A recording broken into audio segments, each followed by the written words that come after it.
Hey, good morning, good evening, everybody. This is Sean Shankaran from Indian Overseas Congress. Today I'm here with Sam Pitroda on our 13th episode of Sense with Sam. Today we are going to have a very interesting global topic which is important for the times, which is inclusion. Be it caste census, be it SB403, be it affirmative actions. I think it's all about inclusion. Be it racism, casteism, Brahminism, all of this.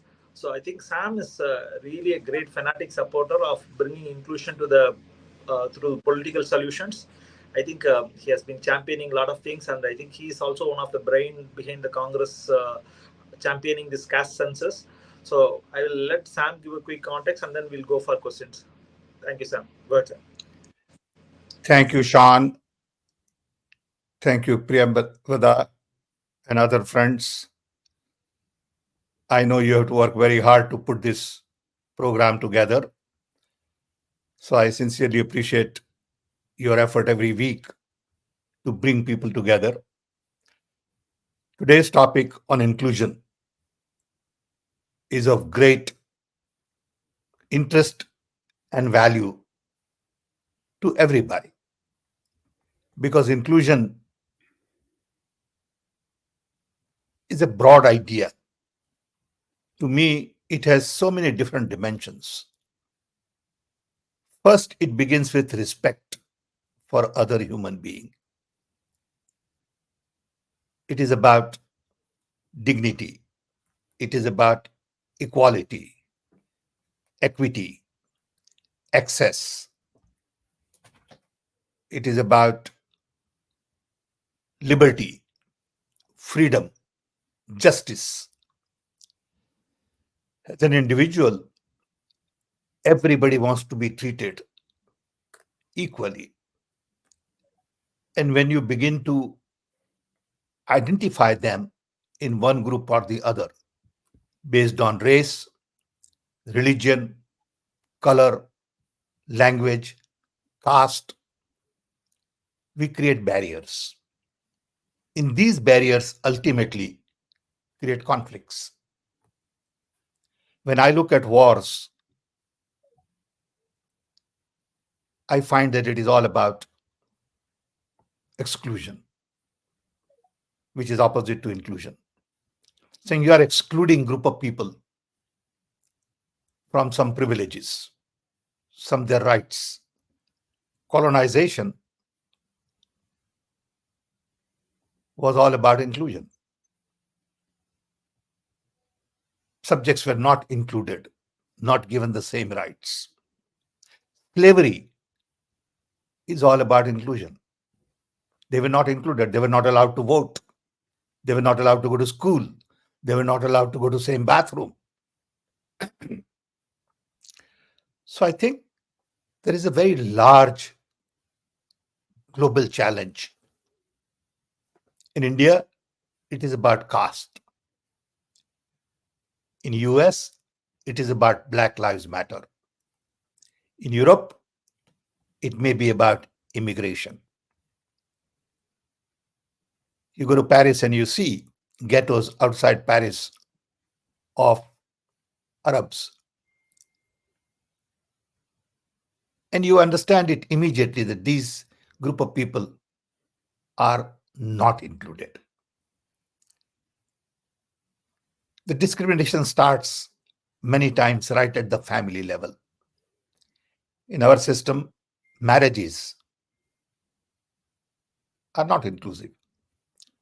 People expect you to marry in the same caste, same state, same language, same religion, same race. It just doesn't make sense in 21st century. Marriage is about union of two people. They could come from whatever background they want. It is their freedom which we interfere in. So I think inclusion is about gender equality as well. Inclusion is about how do we treat people working with us at office, at home. When you call somebody a servant, that itself to me is demeaning. Home help would be better, but we treat them like servants and drivers and many others. And this is where the conflict begins. So in India, we really don't know at this stage what is the distribution of caste, because we have Dalits. Some of those are not allowed to even enter temples. They are not allowed to drink water from the same well. In this day and age, in 21st century, they can't marry in upper caste. Then you have minorities, Muslims, Christians, you have tribals, you have, OBCs.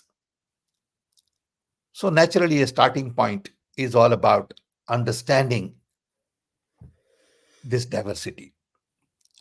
We don't know how many people are in what category.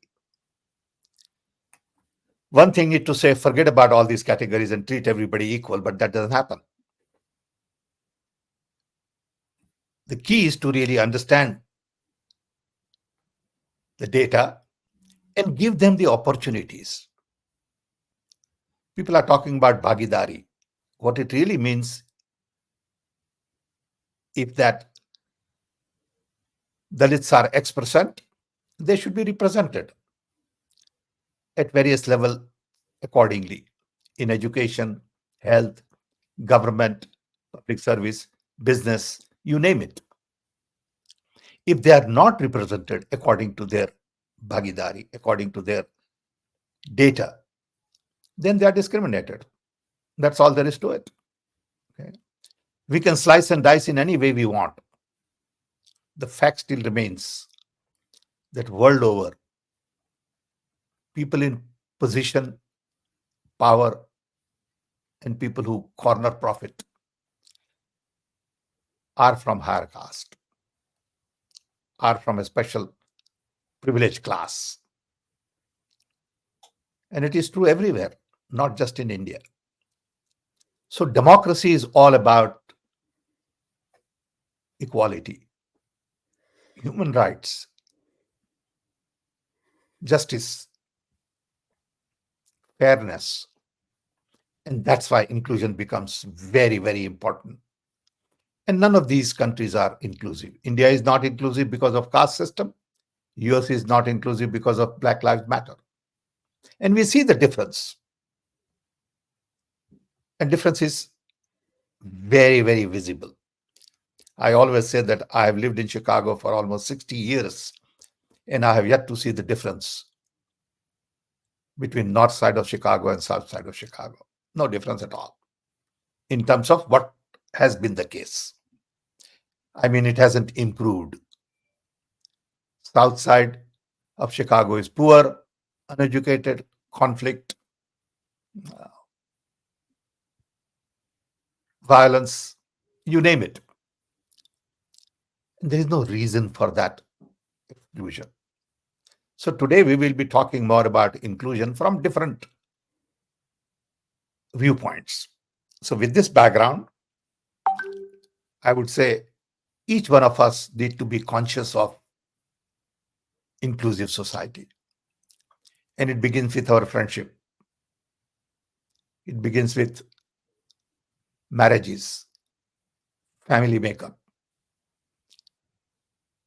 It is time to analyze our own friends and see, is that group inclusive?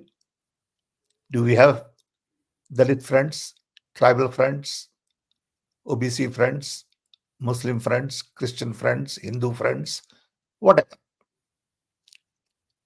I think if we focus on inclusion, our own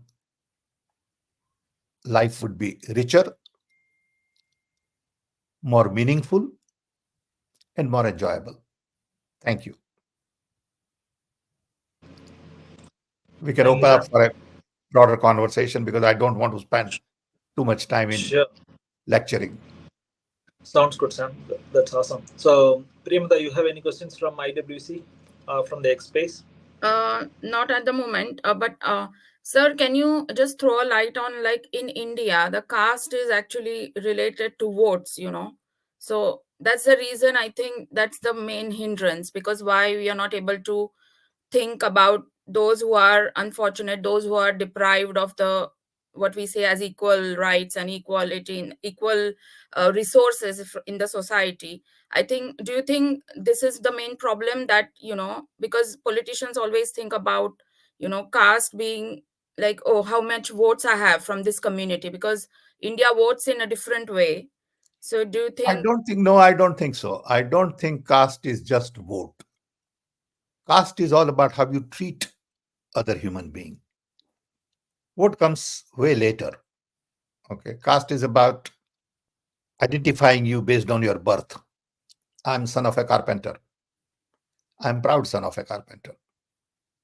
But I belong to a group called Vishwakarma. Now, if Vishwakarma people all remain together all the time, and they also are not inclusive, then people look at that as a voting bloc. So during election, people look at caste as a voting bloc. First time voter is a voting bloc. Women is a voting bloc. Okay. Businessman is a voting bloc. So I think they look at caste as one of the voting blocks. But caste goes way beyond election. Election comes once every 5 years. Caste appears in every walk of life, right from the time you get up in the morning, go to work, interact with people in bazaar or in schools, colleges, or your friend circle. It's all about how you are divided in caste. Who do you interact with? So I think caste and inclusion is a much deeper idea than just vote. Why should I be classified as OBC? I object to the idea of OBC, other backward class. What do you mean by backward class? How dare you call somebody a backward class? But that's what we do. By calling them backward class, you're putting them in a special box. You're not calling them artisan. You're not calling them creative people. You're calling them backward caste. And it is nationally acceptable. It is acceptable by everybody that you are a backward class. Come on. And then you expect those people to have pride? So I think there are fundamental issues in caste system. It is not just about census. It is not just about counting and say, okay, 70% of the people are OBC, Dalits, minorities and others, or whatever the number is, 80%, 90%. Okay. The question is, how do we treat them? What opportunities we give them? Are you really creating level playing field for them, or we are excluding them from main opportunities? And that has been going on for ages. Okay. Hundreds and hundreds of years. Maybe after independence, we didn't pay much attention to it the way we should have. But people like me are an example that India provided opportunities to lower caste people as well. Okay. And there are millions like me, but that's not enough. Okay. We need more. How did I get an opportunity? Because I focused on education. Education was almost free. My college tuition for 5-6 years of master's in physics was almost $10 total. That's not the case anymore. Today, if I had to get a master's in physics from a reputed college or university, it will cost a lot of money. And if I'm poor, I may not be able to afford. So I think caste is much deeper. Segregation has been a way of life. Look at what happened in South Africa. I remember one of my colleagues went to South Africa in 1980s for some work. Indian guy. He was a CEO of a small company I used to own. And he took with him a white man as his assistant. And they wouldn't allow Indian guy to get into the hotel. I mean, this was the CEO. Said, no, you are a colored, you can't stay in the same hotel, but this John can stay. Okay. How would you feel if someone treated you like that? Okay. And it happens everywhere. You know, I mean, it happened to me also once in Israel. I had gone to Palestine, and at the immigration leaving Israel, they asked me, where were you? And I said, I was at um, Palestine. Doing what? Advising them on their telecom. And just alarm bell rang, and all kinds of security people came and talked to me and this and that. And when I gave them my card, which said Chairman Voltel, they were surprised that this, dark-looking guy is a chairman of a bank in London. So it's inbuilt at times. They may not mean it, but it just happens. Okay. These are prejudices. Okay. And we all go through it in one way or the other in life. So we have to really essentially have to be colorblind on one case, caste blind on the other case, and go right to the humanity, saying what kind of a person is he? So it depends. It's a deeper concept than vote. Thank you, sir. Sam, Congress has been in power for quite a long time, so maybe more than 6-7 decades since independence, and it took a non-Congress prime minister to bring a lot of reforms like Mandal Commission, etc. I think even though there was Congress support, I think the huge reforms on this caste-related or reservation-related things came from outside the Congress world. Now, why Congress is championing caste census? Did we guys miss the boat and we realize that, or what exactly? Why are we championing caste census? I think Rahul realizes, and we had a lot of conversations on it. I remember 10 years ago, Rahul started talking about the fact that Sam Pitroda is a carpenter's son. Then even my own family said, why is he mentioning this? The message he was giving is that we need to give more opportunities to people from lower caste.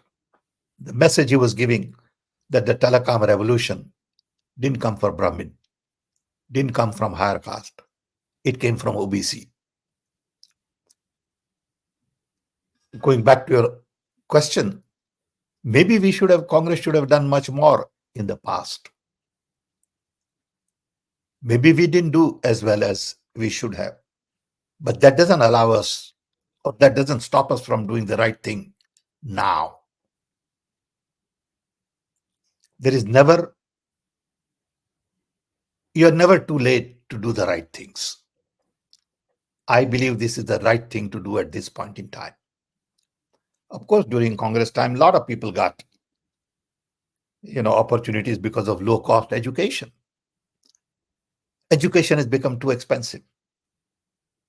That is more of a reason today than anything else I can think of. In my generation, to go to good college didn't cost anything. Today, it is very expensive. So I think Congress did much more than people give them credit for in terms of opening education for a large number of lower caste people at very little cost. Build more universities, build IITs, IIMs, all the institutions.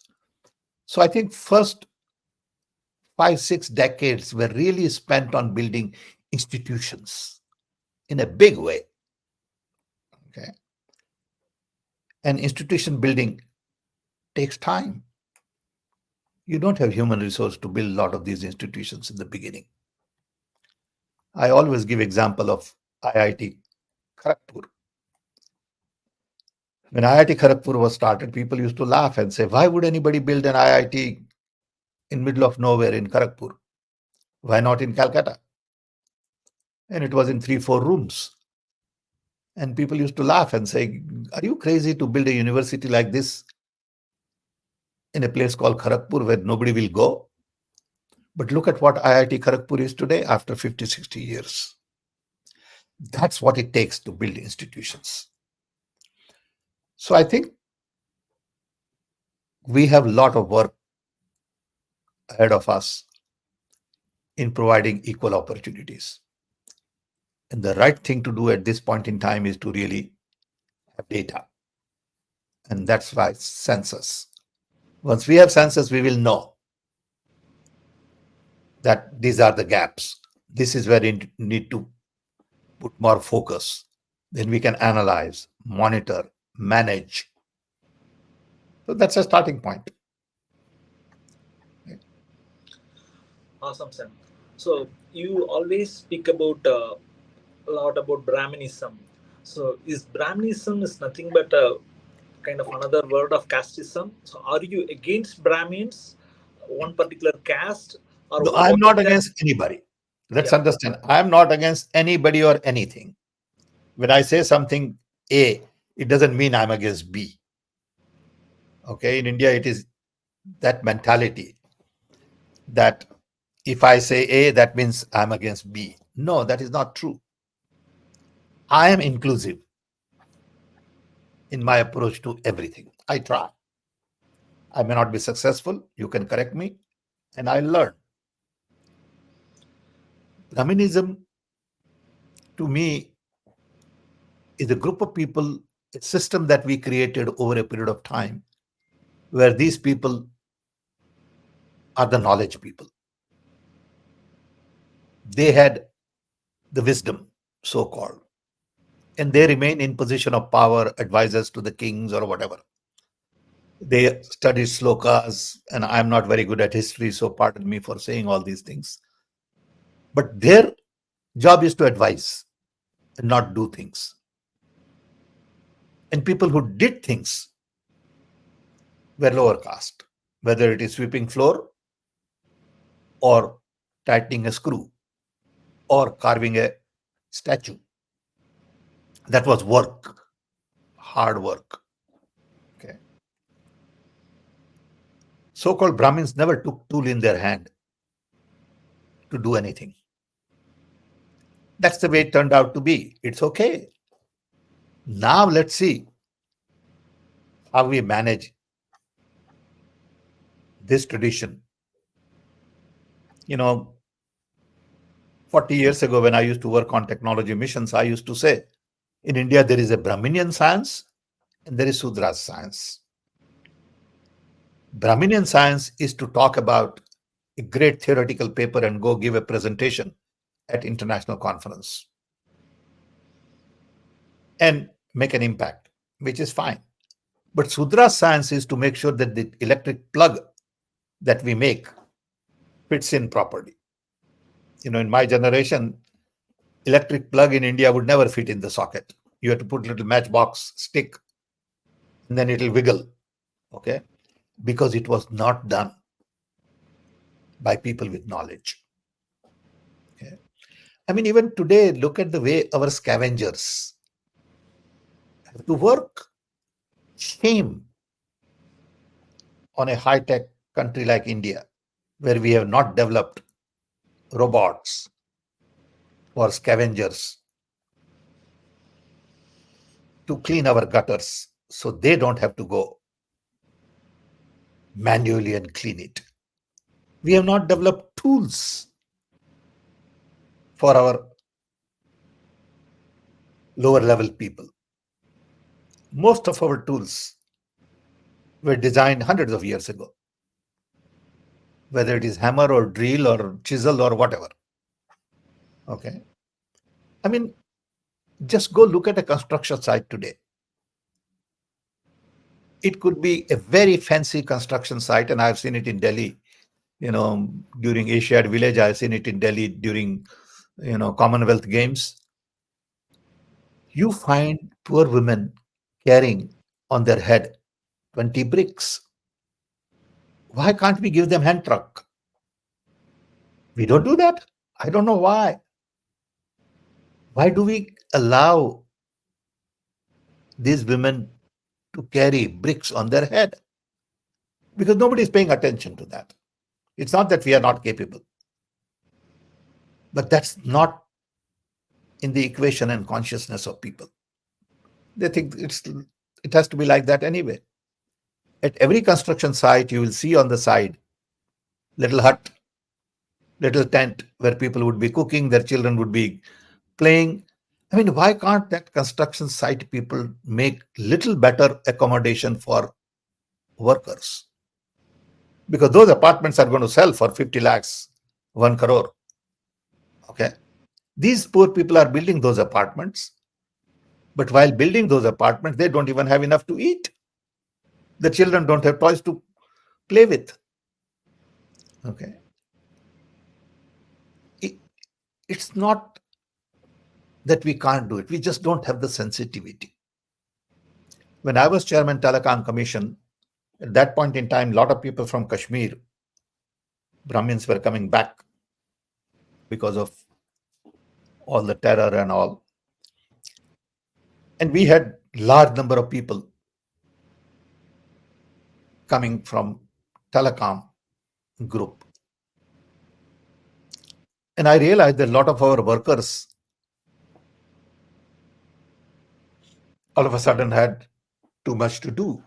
Okay. So one of the things I did as a chairman Telecom Commission is to call a meeting of all the sweeping people and ask them to come to the board. They were all frightened that they have never been invited to the boardroom. So when I entered the room, they were all stuck to the wall. They were shocked that there's going to be some strange news. So I asked them to sit in the chair. And they were afraid to sit in the chair because chairman of a telecom never asked them to sit in boardroom's chair. They clean every day. Then we ordered tea and biscuits, and they were completely puzzled, saying, what's going on here? So then I said, look, tell me what you need to clean this place better, because we have a lot of traffic and our cleanliness is not right. So I said, I'm going to send a group to Taj Mahal Hotel and group to Sheraton, look at all their cleaning equipment, come back, and we'll give you better tools to clean. I said, I don't need a bathroom for chairman, because you keep chairman's bathroom clean, rest of the bathrooms are not clean. So here is your key to the chairman's bathroom. I will use regular bathroom. That was inclusion. And I didn't have to think. It just came to me because I was concerned. So I think it is something that we all have to practice more so than preach. I can give you hundreds of examples like this. Your driver, when he comes on a trip with you, you have to make sure that he eats with you and not by himself. Okay. That's equality. That's respect. That's normal thing to do. It is nothing abnormal about it. Okay. I think in the past you have spoke about the word called naukar. I think you have shared a bunch of thoughts. I want the audience to hear about it. I think a friend of mine mentioned this to me some time ago. Again, it has been on my mind, but he sort of brought it into focus. That naukar has to be out of our dictionary. Okay. How could somebody be your naukar? Servant. He's a helper. Okay. He's home help. By calling him naukar, you are demeaning his job. Okay. And the way we treat them is obscene. I mean, look at all these slums in big cities. All the slums in big cities have to do with the fact that they work for bosses living in an apartment worth crore and lakhs. And none of these bosses take care of people working for them in terms of where are you living? How is your living condition? Okay. They, in fact, try to negotiate their salary by 50 rupees less. Okay. So it's an attitude. Okay. Again, a personal example, when my wife and I lived in Delhi, um, working with Rajiv Gandhi, we would invariably go in the back where all our home help lived, talk to the children, make sure that they have books and pens and pencils and all, make sure that we check with them how are you doing in school and all. And it was like our own family. Okay. And that didn't require anything special or any instruction from anybody. It had to come from within. Yeah. The empathy thing is what is missing. So Yeah. yeah, I mean, I don't know how you teach people this. I want to circle back on the Brahmanism. So I think you are saying that you are against the theory of that the birth supremacy theory. Otherwise, you are not against one particular sect of people. I'm You not against care for anybody. equality. I'm Yeah. not against anybody. And if I criticize somebody, that also doesn't mean I'm against. This is another thing. I'm told recently Prime Minister of India spoke in the parliament about me without naming me because I retweeted a tweet by a friend of mine, Kulkarni, who was um, advisor to Bajpayee, a man I respect, Bajpayee as well as Kulkarni. Um, and I liked his tweet. Not that I agreed or disagreed, but I thought it deserves wider circulation, so I retweeted it. Prime Minister of India had to mention this in the parliament, that this man who lives in uh, foreign country and friends of a family is against Ambedkar. I mean, what a lie. Okay, but these things happen in our system. I'm not against anybody, please. And I want to emphasize that over and over again. I'm not against, Prime On that Minister. I may be against his policy. These are two separate issues. Okay, I may not like your idea. That doesn't mean I don't like you. on that note, Sam, what do you think about Ambedkar, Dr. Ambedkar, who has been the face of equality in Well, India? he wrote the Constitution. He was a bright man with the right opportunity at the right time. He was part of a very distinguished group of people during independence movement. And we all recognize his contribution. We respect him and we love him and we, adore him. Okay. And same goes for Nehru, same goes for Vallabhbhai Patel, same goes for Gandhiji, same goes for Rabindranath Tagore, Sarojini Naidu, Netaji Bose. Of course, these are different kinds of people. Okay. Sam, there has been always talk about this Dravidian model, which a lot of the South Indian states, at least there are many of the development indices, be it gross enrollment ratio with respect to education, or many other, even the GDP contribution ratio, etc. I think they have gone leap and forth ahead compared to many of the other states in the country. So, what do you think maybe the playbook behind this some of this Dravidian model growth? I think we are being told that inclusion is one of the underpinning strategy. So, what do you think? Do you believe that, or what are your thoughts? I think let's first understand that world over, we tend to divide people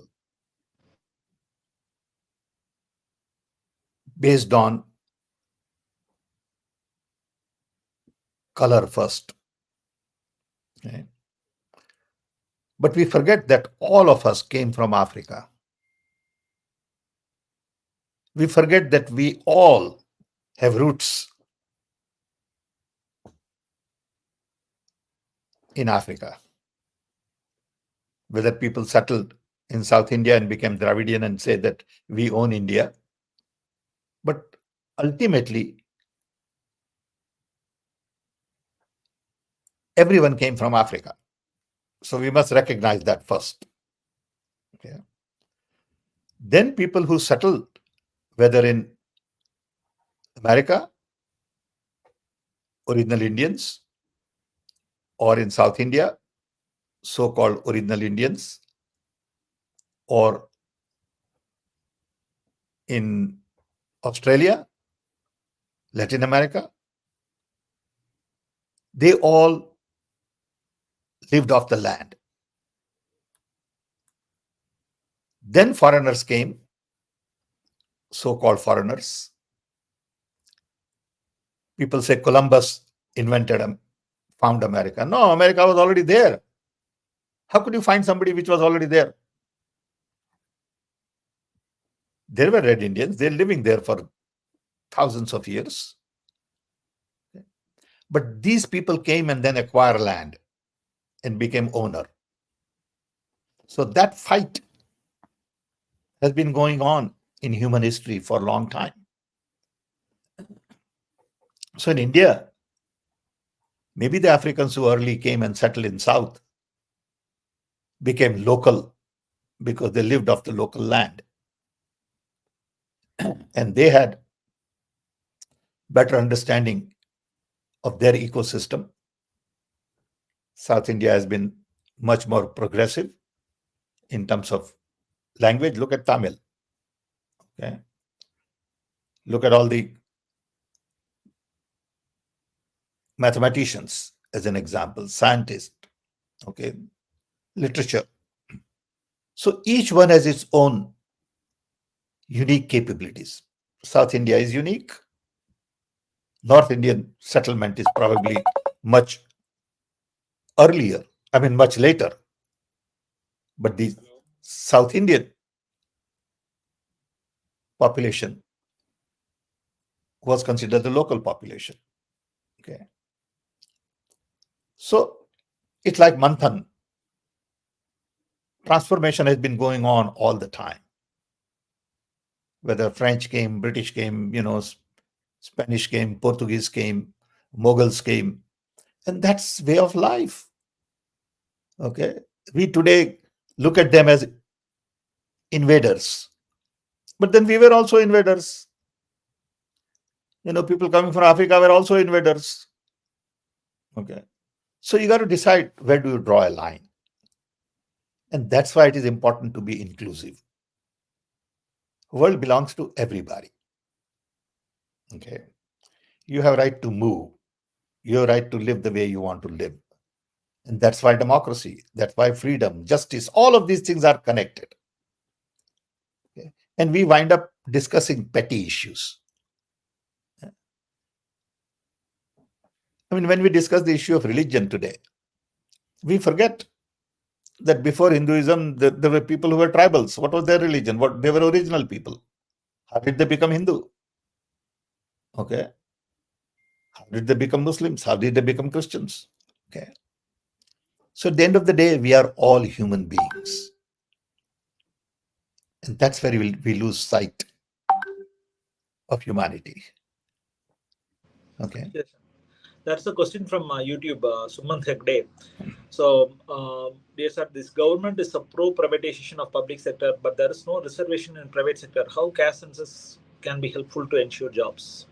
No, census will be helpful to us in understanding the inequality a little better.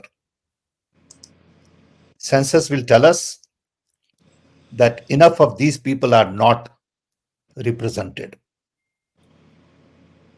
whether they are tribals, Muslims, Christians, Sikhs, or Dalits, OBC, or whatever. We want to make sure that they get equal opportunities, whether it's in private sector or public sectors. Reservation is one way of doing it, not the only way of doing it. Some cases reservation will work, some cases reservation will not work. Okay. So in some cases, you will have to probably emphasize more qualification, okay, capabilities. So it will depend.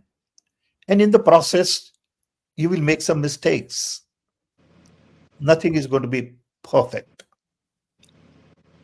But the path has to be that we want more representation from our diversity. We cannot allow small group of people to corner off all the national resources and have power in the hands of few. Power, decision making, and financial resource has to be distributed. And it can also be done hand in hand with decentralization. Let me give you my view on GST, for example, today. And I'm not an expert, so verify what I say. Today, GST is collected by central government, then distributed to state, and they in turn distribute to district. So one who has financial power calls the shot. Okay. We saw a few weeks ago southern states going to Delhi saying we are not getting our share of the GST revenue. In reality, it should be exactly opposite. If I had an option, I would put on the table GST to be collected by district. Each district should collect their GST. From there, they can give money to state for the state function, and state can give money to central for the central functions. That is the level of decentralization we need.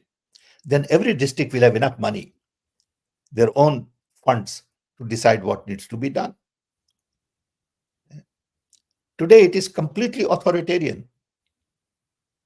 Okay, financial systems are completely top down, and it's not good for a democracy in the long run.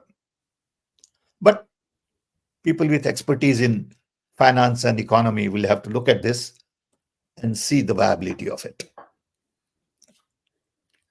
So there's a question from Twitter. Savage, could you unmute and ask your question? Okay. Thank you very much. Thanks for giving me the opportunity. Sam, thanks for everything that you're done for India as well as the Congress Party. My question is, caste census as a agenda, is that going to be part of INC's election manifesto or India's manifesto?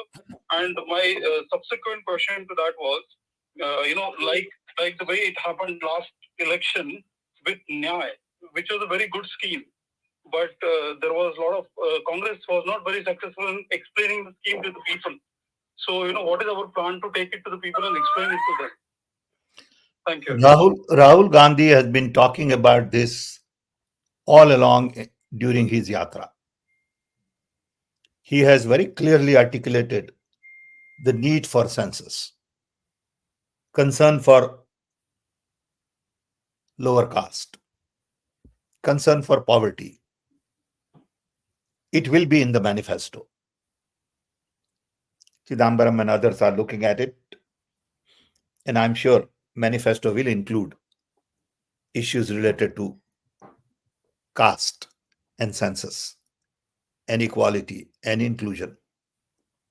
But Rahul has been talking at length on these issues all along. We don't get the media coverage because the media is sort of control, unfortunately. That's okay.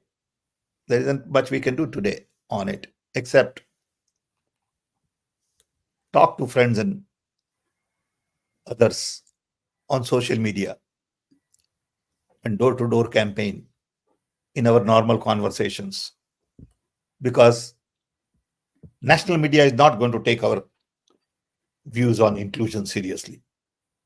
I won't get this chance to talk about inclusion on national media. Even if I get it, it'll be attacked by anchor people with all kinds of biases of their own. And fine, I leave it there. I don't want to argue with them. I don't want to discuss details, but that's my view. Sam, it's maybe a quirky fact which we want to know. So I think in the Congress world, I think you are the one big champion on for inclusion. Are you behind the mind share of Rahul Gandhi and the Congress party on No, getting the I don't word think so. inclusion? I don't think I'm behind anything. It's a party where we talk openly, we discuss sometimes, and we have an agreement on some of these larger issues. Okay. Sometimes many people ask me saying, why are you so openly congressman? I said, because Congress gave me the opportunity. Congress gave me education for $10 to get a master's. Congress allowed me to, work on my dream on telecom and IT. And that's because Rajiv Gandhi had the political will to support me.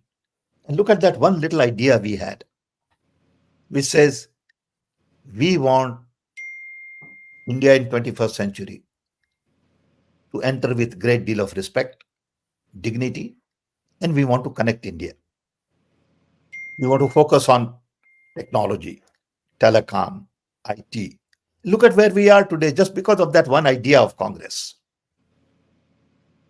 People don't realize that we planted the seeds to create millions and millions of jobs for poor people, to go abroad, make enough money, send millions and millions or billions back home.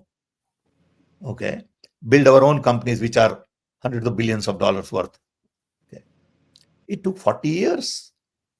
People don't remember how it got done, which is fine. We don't need credit. Okay. But the fact is, if Congress had not done that, if an OBC guy wouldn't have come back from America, not that it wouldn't have been done, it would have been delayed. And it wouldn't have been done the way we did it, with focus on human capacity. See, anybody else would have built a factory, imported technology, but not build human capacity. We went to the very fundamental issue, building human capacity. And that's where India is today. Yesterday, Without somebody- that, India will not be where India is today. Let's accept it. maybe we didn't sell enough, Sam. I think somebody was mentioning yesterday that Shatabdi Express was introduced many decades ago as the fastest train and connected many cities. And Yeah, we yeah, didn't sell enough. Now No, there it's not that. It's not that. We were not interested in publicity. selling. Yeah. See, a lot of people tell me, why don't you just, publicize? I said, my job is not to publicize. Then I will be busy publicizing and not do the job. My job is to do the job. And if people want to publicize, fine. If people don't want to publicize, that's also fine. My work must speak for myself. Today, work does not speak. So you have to have media speak for you. Okay, because there's nothing to speak from work. Sam, one interesting aspect, the alliance name is Indian National Developmental Inclusive Alliance. I think how you are able to, Congress was able to sell this concept of inclusion to the entire set of other parties. Because I think a lot of these other parties also believe in inclusion, because it goes hand in hand with democracy, freedom, justice, equality, equity. They all go hand in hand. Okay. The opposite side. Hold on. Isha has some. Yeah, Isha is asking about from Twitter, asking about intercaste individuals. How do you suggest they report their caste in the event of a caste census? For intercaste individuals, well, intercaste individuals should be proud of the fact that they belong to both. Okay. They should be very proud. Okay. Why belong to one? That's inclusion. Okay. This whole business of caste in marriage is a big issue. Why should you be restricted to marry, the person you want to marry? That's what freedom is all about. Okay. Doesn't matter what my religion is, I don't care. But that's my view. I think there is a question from Bhupendra from YouTube. Do you think that if caste census conducted in India, that Bahujan community will be able to get their rights as per their population, which is a good percentage?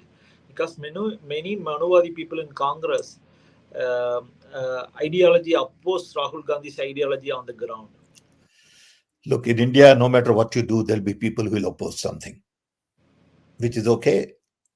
That's what inclusion is all about. Let them oppose. But you got to stand for something. And Congress party has decided to stand for census, stand for OBC, Dalits, minorities, poor.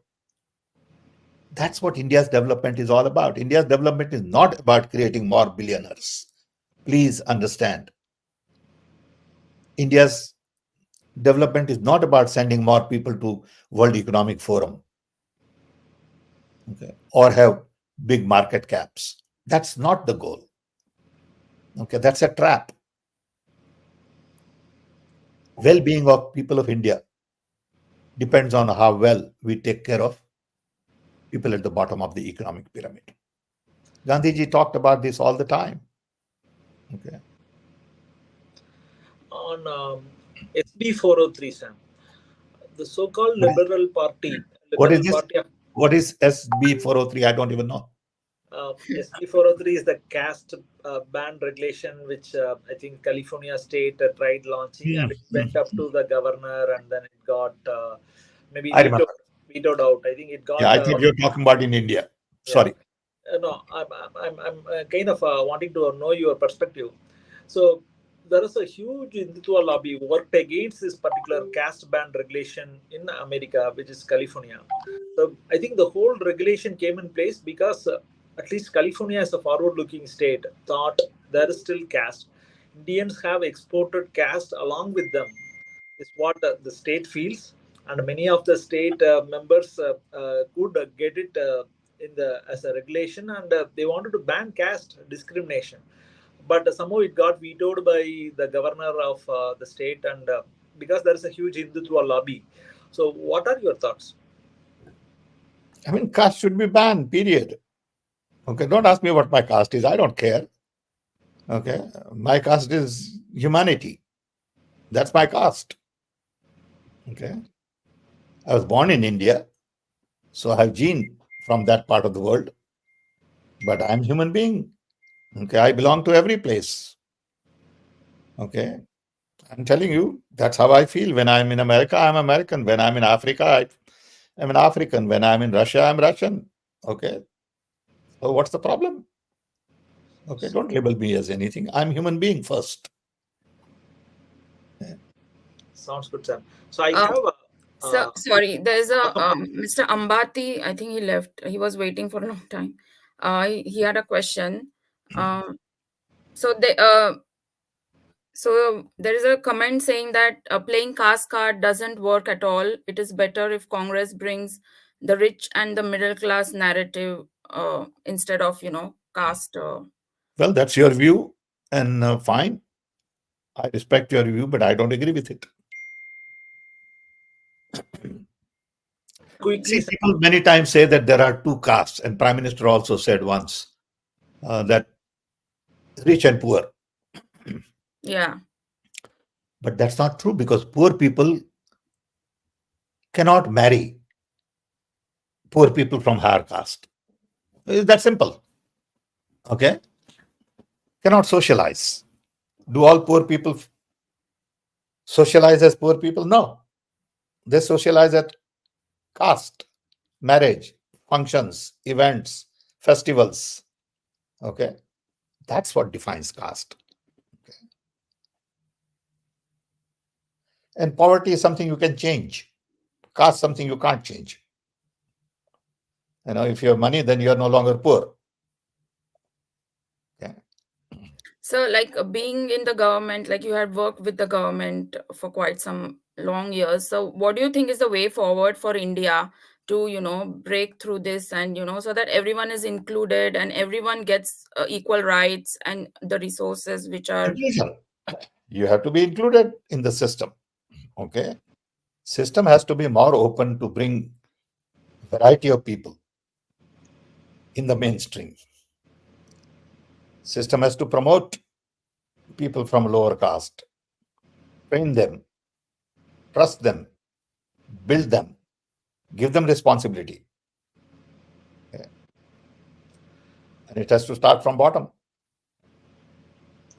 As we are coming close to the time, Sam, I want to have Ahmad Bilal from India ask a question about Hasbara. Hasbara, I think Ahmad has been researching a lot, and it's one of the propaganda strategy used by Israel in the name of anti-Semitism to even cover up some of their humanitarian issues. So I think Bilal believes that Hindutva lobby is taking the leaves from their playbook of Hasbara now. So I will let Bilal kind of talk a minute quickly and then ask you a question on that. Go ahead, Bilal. Okay, you may have to educate me, Ahmad. Yeah, sir. Hi, nice to meet you. First of all, it's has been a very great experience hearing you out. Sir, Hasbara is basically their IT cell in a layman's word, and it's like an official acceptance from them what it is, and they even have a manual for it because the world is seeing in the last 4 months what's happening in Palestine, and a lot of news come out of these kind of situations should be observed very carefully because in other times you can hide things, but in these kind of times a lot of things come out of the box. So one of the journalists that I follow on Twitter, she highlighted, she's a very well-known journalist. She highlighted a very special technique which is called Darvo attacks. So it's a simple strategy of taking over the conversation whenever there is a conversation. It is a short form for denial, attack, reverse, victim, offender. So it's a very simple concept if once you understand it. First, they deny. They say that a so-and-so thing has not happened. We haven't done it. And it's not possible for us to do it, right? The second thing is they attack. No, they attack the person. Like, what about this? What about that? The whataboutism that is very relevant in India. And the third thing is they change the roles of the victim and the offender. So they now say that the offender is the victim now, and the victim is now the offender. Like you can see in India at this moment that a lot of things are happening to the Muslim community and all the other minorities as well, Christians as well, especially in Jharkhand and Chhattisgarh. And they somehow say that the majority community is being attacked or something, which is entirely untrue. So I noticed a pattern. You may have also seen it that in the recent years that even many people in Israel were very surprised with how much of the BGV IT cell and other people were eager to comment on their issues on Twitter as well. So I saw a pattern that they might have, which leads me to believe that they might have been, behind the sudden rise of the BGP IT cell. It's a long conversation. It's not suitable for this kind of format, but I would want to take. Yeah, the reason I wanted to bring that up here, Bilal, I think I want Sam has been talking with us on misinformation, disinformation, many of these things what the Hindutva world is using globally, not only in India. There are a lot of similarities. You would be surprised at how many similarities are there. The techniques are almost the same, and it's. But let me tell you, Bilal, this is not a rocket science. Okay, if you decide to lie and attack somebody, you don't need brains. You need ruthless approach. Okay. I mean, you can attack me for 50 zillion things. Make it up. It could be my hairstyle, it could be my family, it could be my childhood, you name it. But at the end of the day, what really matters is truth. People will have to learn to find their own truth. If people listen to all kinds of garbage, there'll be more garbage to sell. Okay. I mean, I don't pay attention to any of these things. Okay. I have my own filter. Yes, sir. My filter is more about truth, trust, love, democracy, equality, justice, inclusion, diversity. I have my filters. Then I know that this guy is biased or that news is biased. Who is giving me the news? Why are they giving me this news? What is their angle? It could be a company trying to promote a product. It could be a person trying to promote him or her interests. It could be a group trying to promote their group objectives. It could be a nation. I'm intelligent enough to sort it out. Yeah. Okay. Not that I'm right 100% of the time. Don't get me wrong. But I have my own filter. Each one of us will have to learn to find our own truth. This is the key to information age, because there is too much of misinformation going on. Attacks because of vested interest. Okay, it's like people selling product, telling you that, oh, it will do this and it will do that, hair growth is a classical example. You use my little recipe and your hair will glow like wildfire. Nothing happens. Yes. You find that out after spending $50. And there is a word being used for it. Exactly. So then you will have somebody, with qualified saying, yes, I, swear that this works. It's all bogus. Yeah.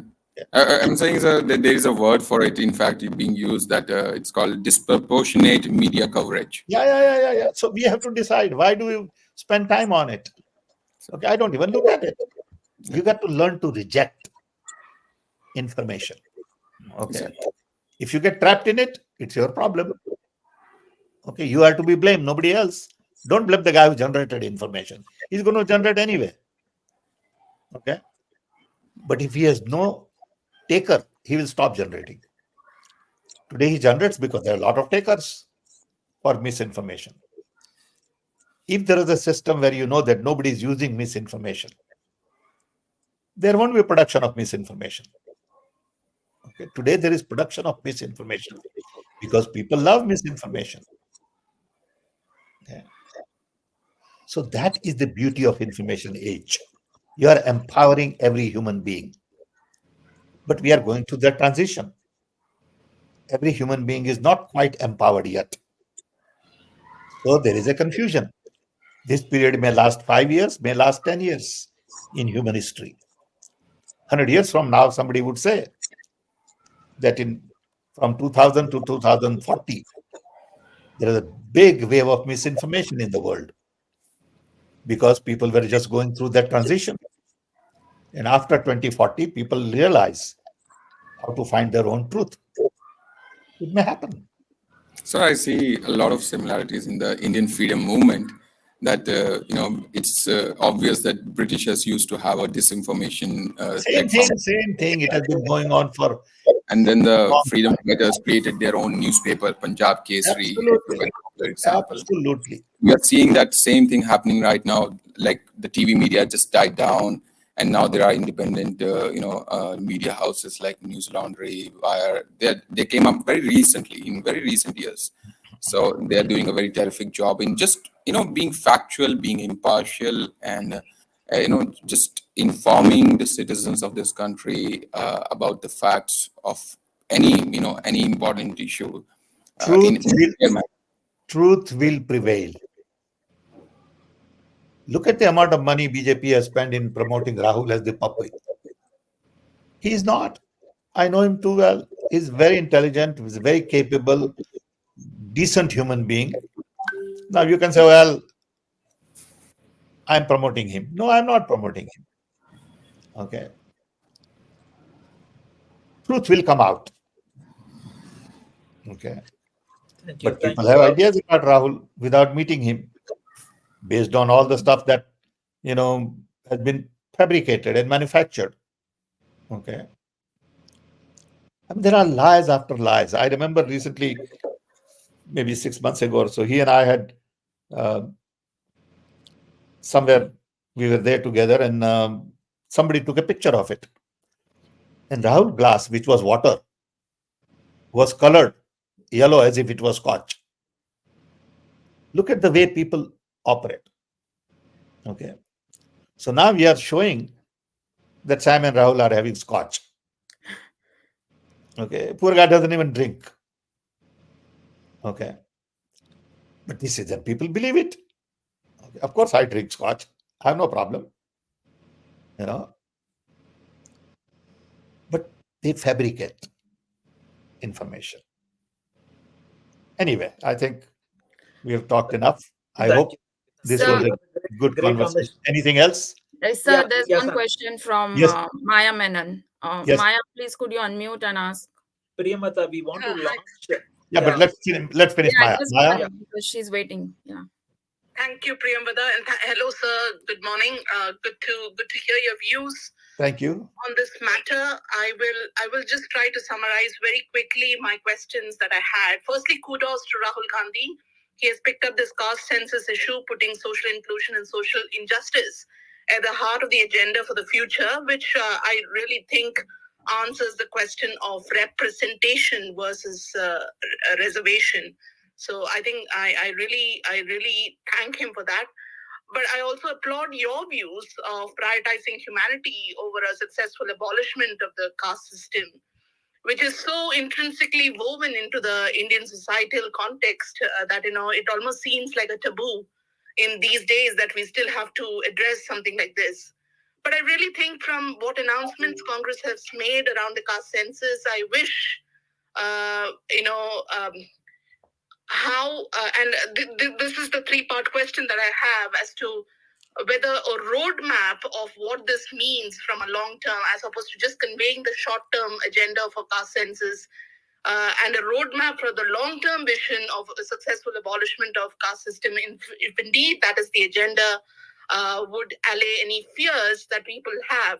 Because then there are three questions that I feel I need answers to. Firstly, what are the legislative reforms that you propose as a political party to dismantle the institutionalized aspects of the caste system? The second one that roadmap should be talking about is how do you plan to address the deeply ingrained societal attitudes and prejudices that we see perpetuating in the name of caste discrimination? And finally, what are the educational reforms that we need that are necessary to promote equality and social inclusion across all castes, so that we can banish this once and forever, just not the starting point of caste census but from a long-term point of view. I hope you understand what I'm trying to convey here. Thank you. No, thank you for your questions. These are important questions. First, we need census. Then I agree with you that we need to put together a team of lawyers as part of a working group after the census data to tell us what are the reforms that we need to really provide equal opportunities, inclusion, fair representation, and all that. That team of lawyers will have to tell us what needs to be done. I can't answer that question, but I'm sure we'll set up a team to look at that. Second, the real goal is to make sure that in every walk of life, whether it is judges, doctors, engineers, IAS officers, vice chancellors, or whatever, there is fair representation which begins with gender equality as well, not just the caste. Okay. We want more women to be in the mainstream. We want more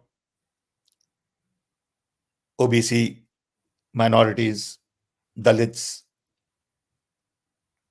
tribals, and others.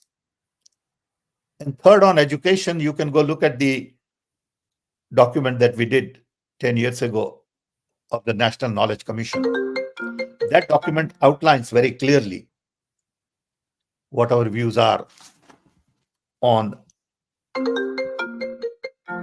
that document clearly outlines what our views are on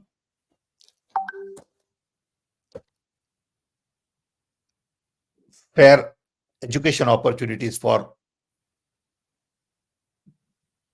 creating equality. Okay. So those three questions. One, first we need census data. Then we need to set up a legal team that will say these are the laws that we need to change, modify. Then we need to really make sure that we focus on providing that equal opportunity so that numbers are increased. And third, education is a very important piece of the puzzle. And in the process, there'll be some reservation, there'll be some conflict. People would say, oh, you're making too much reservation for, lower level people. This is going to reduce quality and all that will happen. That's part of the game. Okay. Sam sir, I would definitely encourage. Maybe we will continue the conversation as we are.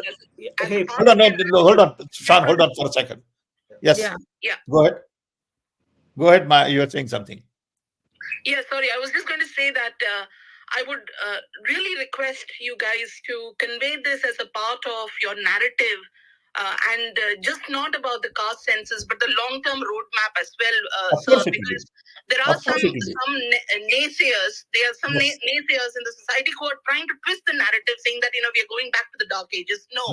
This is a progressive step for the future, and that is what they need to understand. So I wonder if you could allay any fears around that by just including this long-term perspective as well. That would really help the cause. Yeah, I will remind, or maybe if you can write me a little note, send it to me. I will give it to Chidambaram, who is our head of the manifesto committee, for his consideration. Sure, okay.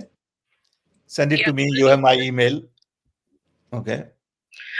I'll get it from someone because I'll give you right now, sam@sampitroda.com. Okay, brilliant. That's simple. Okay. Thank you so much. Bye. Hey, thank you. Without much ado, Sam, we have put a tool together called bharatkeawas.co. I think we are trying to align a lot of our efforts over the past sometime, maybe since 8 to 9 months since Rahul's disqualification. There is a strong community in Bay Area, in California, and across US. We have been doing a lot of activities to champion our cause. So I think Nishikant Deshmukh was the one who came up with the idea. Neil D'Souza was the one who helped. So I will get thanks Priyamata and Ahmed Bilal for joining us on the stage today. So I'm just going to get Neil D'Souza on the stage to talk about this quickly. So do you want to continue this with everybody or just a closed group? Yeah, it's a close group of people who have launched this. So I will let Neil D'Souza talk about it and show the tool quickly. Sure. Go ahead, Neil. Hi, Neil. Hey, good morning, sir. Just give me a second. I am about to share my screen.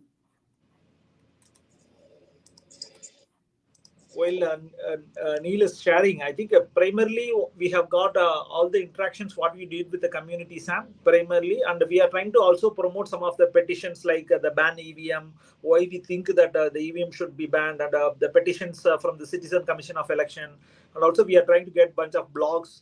Also, we are trying to get a bunch of this messaging material, which I think many of the liberal thinkers can use to debunk the Amrit Kal. So-called Amrit Kal, whether it's Amrit Kal or this is an independent portal. This is an independent portal by liberals, for liberals, of the liberals, Sam. Yeah, it should not be seen as my portal. Yeah, no, it is a community which is promoting even Perfect. your work. Perfect. No problem. Thank you. Hey, Yeah. so I'm not sure. I can see it. Yeah, we can see it. Yeah, okay. So this is basically the website that we have built, primarily with Shan and Nishikant's help. And what we're trying to do is basically capture all the information that is needed to debunk all the propaganda that the other parties, especially the BJP and its allies, have been promoting. That's one this thing. A second second You click the features, Neil, can show. Sure. So here, we are highlighting some of the latest ongoings events that are happening in India. So one is the farmers' protest. Farmers' Rajiv. protest. Then we have the unemployment discussion. No Uh, problem. then Can I we call have you back? I'm on a so these are call. basically some of the. See, Yeah. these are the discussions of what we did, Sam. Many of the Yeah. discussions what we did, and can you go to the next one? So you have all 13 discussions. Yeah, all the 13 discussions. And can you go to the petitions? Mhm. On the petitions, we are just trying to do a petition on banning EVM. We are also trying to promote. Can you click the petition? Petition itself. So we are also trying to promote the Citizens Commission of Elections petition. People can sign up here, and also they can also sign up on the Citizen Commission's petition also. Okay. Can you come back on the previous one? Mhm. Yeah, and we are also having bunch of blogs. Can you go to ours? Ours is our blog feature. The third one.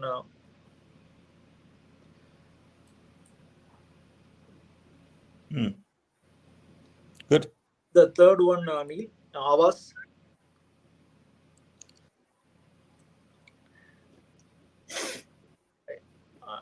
In fact, George Abraham has contributed to a blog, and even Sandeep Pandey was contributing to our blog. So, and can you go to that another one, the fourth one, which is Amrit Kal. Amrit Kal, we are trying to show whether it's kind of with a lot of documents what I think Congress or even a lot of the liberal community have built. We are trying to show, help people to understand how they can debunk whether it's Amrit Kal or Abad Kal. So that's what we are trying to do. And finally, join, where people can mention how they can volunteer. We are doing a bunch of activities as part of the community, how they can join us. So there are multiple ways they can join, participate. There's a WhatsApp, there's a meetup, there are a bunch of activities like this Sense with Sam we do. So through which we are collaborating some. I want you to kind of officially help us launch this. We have been putting this for almost maybe over the last couple of weeks together. I think to help us accelerate the 2024 some of the messaging and activities. So wanted you to launch this officially for the community so that they get benefited. Okay. Looks good. Thank you, Sam. You know, I have a book coming out in next 2 weeks on the idea of democracy, published by Penguin. And at some point in time, the ideas from those books are very important. That book are very important. We can look at how we can condense and promote some of those ideas. That's one. Two, thereafter, I have another book coming on unfinished agenda of Rajiv Gandhi. That book, I want to make it digital and not go through publisher, because publishers take time. They take almost 9 months to publish a book in terms of editing, printing, blah, blah, blah. I want to do a digital book, and I want to make sure that it is available free to everybody. So give some thought to it, how to do that. Sure, sir. Okay. This portal can be the way through which we can do the distribution, and I think we can have a lot of people also we have interesting ways people can also give suggestions. Can you go to the suggestions feature? Good. People can also give the suggestion. Can you click the idea button in the join? But is BKA a good logo? Would that maybe we need to think about that a little bit. Sure thing, Sam. We'll take your inputs. So yeah, let's think about it, which sort of gets into India immediately. Yeah. The BKA could be anything, which is okay, but I think it'll be nice to just point it to India. Sure thing, Sam. Okay. Sounds good, Sam. Yeah. Thanks a lot, Sam. Looking forward to talk about Thanks, more. guys. Thank you. Thank you. I hope it was okay today. Yeah, it was a great session, Sam. Good. Looking forward, Sam. Bye. Take Good. care. What about others? Neil, what do you guys think? Nishikant? So I agree. We are coming very close to elections. I would prefer now, we start talking about a shadow cabinet. If we are going to win this elections, the changes that we are going to bring in, manifesto, shadow cabinet, and move towards that direction. See how we can make India. See, the problem with shadow cabinet in India is that as soon as you put somebody's name, there are 5 enemies. That's why we don't do it. Okay, we understand the idea, but when you say, okay, Chidambaram is the finance minister, the 5 guys will be pissed off. Okay, so that's why we avoid that. Okay, but we have experts saying there are 5 potential candidates for finance minister. It could be Chidambaram, it could be Raghuram Rajan, it could be 3 other people. So maybe an experts panel for each. That's what we have. We have expert panel for each subject. Sure. Unfortunately, that news is not out. So maybe if we can. Yeah. Sir, can you hear me? Maybe Yeah, I I'll can hear you. in the live stream, Sam, so that we can continue the discussion. Maybe. Yeah. Okay.